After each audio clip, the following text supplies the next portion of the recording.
Hello students, welcome back to my channel, or rather your channel. And today this video is for my class 11 students. We'll be reading Macbeth and we will start with the play Act 1, Scene 1.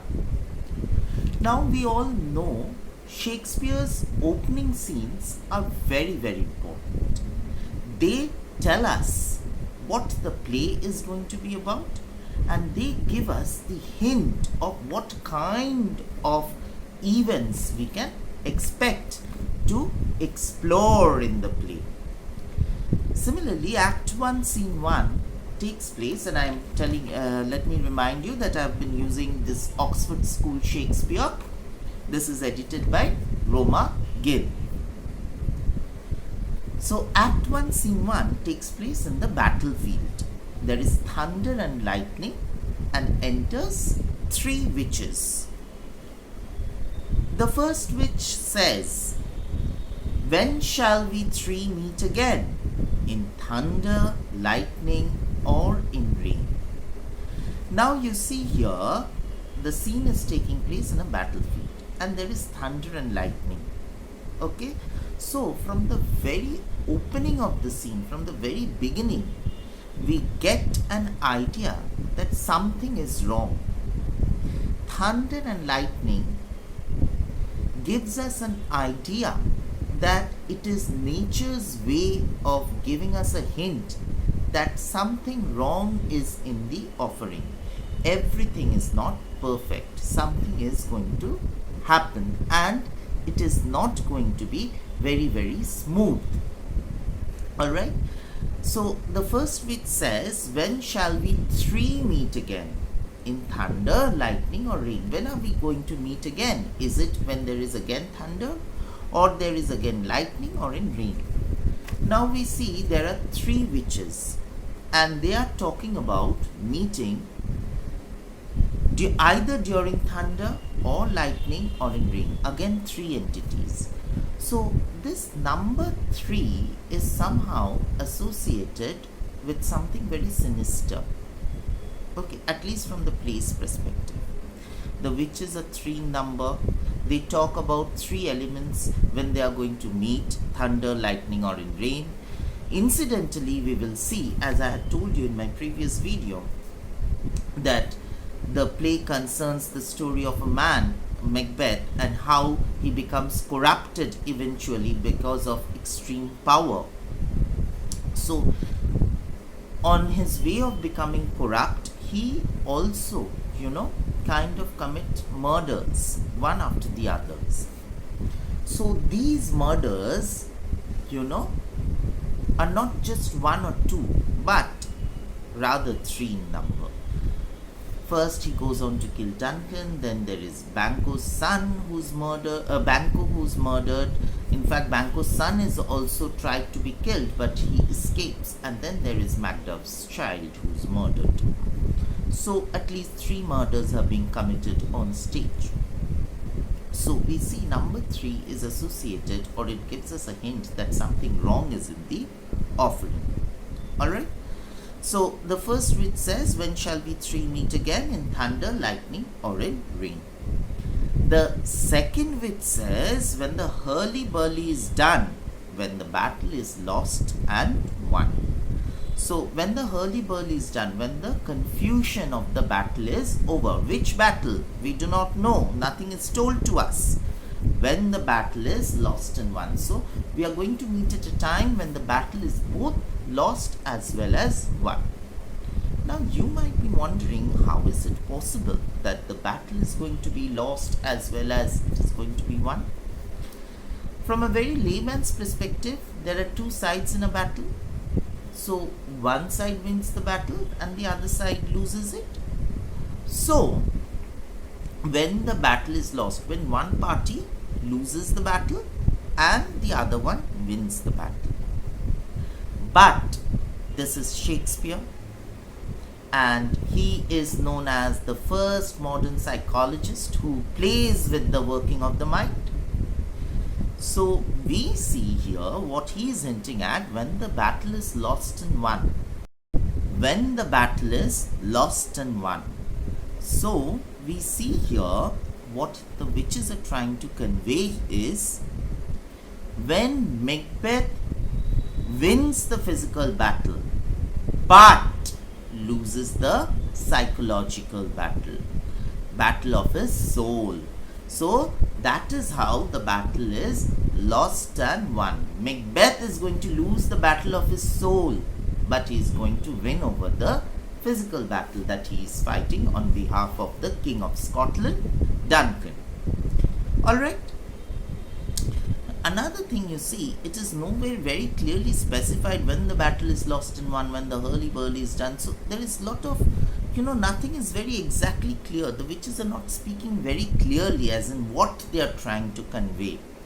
So this element of, confusion, this element of half-truths, this element of equivocation is going to run throughout the play. Third witch says that will be ere the set of sun. Oh, that is going to be done once the sun sets. First witch, where's the place? Second witch, upon the heath. So first witch says, where are we going to meet? Second witch says, where? Why? Upon the heath. Now, heath is a barren land. Alright? So, once again, we are reminded of the fact that witches are agents of the underworld. Underworld not as in the mafia world, but underworld as in hell. Okay? So, upon the heath. Now, heath is a place where nothing grows. So, nothing is productive there.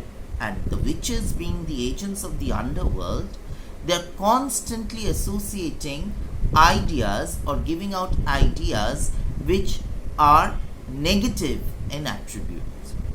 That is thunder and lightning, when hurly-burly, then battle is both lost and won, the sun is set, all of these, and now they are talking about heath, a barren land where nothing grows, a land where nothing grows. So all these ideas give us a hint that something wrong is in the offering. Third witch says, there to meet with Macbeth. And now they give out their intention very, very clearly. Why do they want to meet? There they want to meet Macbeth. So see, throughout the play we will come across several characters, but the witches do not talk about any of them.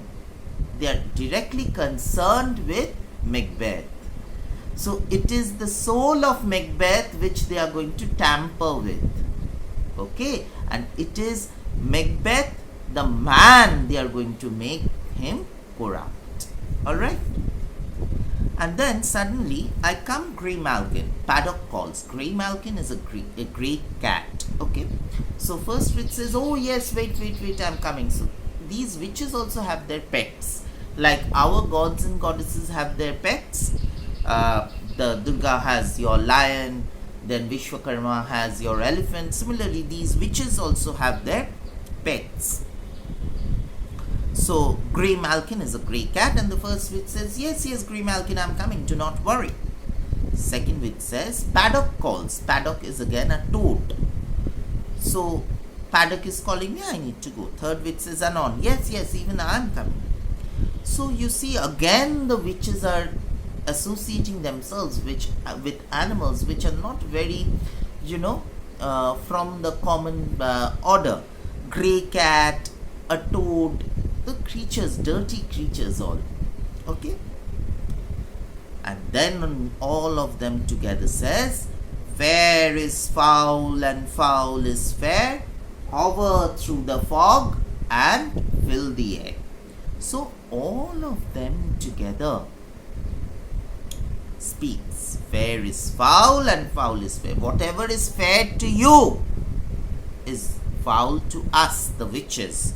And whatever is foul to us is fair to you. Okay, so they inhabit a world where there is no moral ethos. They live in a world where there is no space for morality. Their world is topsy-turvy in nature, completely ulta in nature, okay? whatever is correct to you is not correct to them, or whatever is correct to us is not correct to them. And then they say, hover through the fog and fill the air. Let us move through the fog and dirty air. Why do they wish to move through fog? Because what does fog do? It limits your visibility. It does not let you see clearly. So here also, fog, they want to move through fog so that the characters in the play, rather Macbeth in particular in play, cannot foresee what is awaiting him in the future. And they wish to move through fill the air. Why? Because they are creatures or agents of the underworld. That is why they associate themselves with everything dark and sinister. Incidentally, this is the theme of the play. Fair is foul and foul is fair. There is no consideration for morality. There is no space for ethos, no space for values. So this is your opening scene of the play. It sets the mood and the tone of the play, and with this we will move into the next scene. But that you have to wait till my next video comes up. Alright, thank you children. Bye bye. See you in the next video. Also, if you have liked the explanation, please give me a like. It will keep me motivated. Alright, thank you. Goodbye.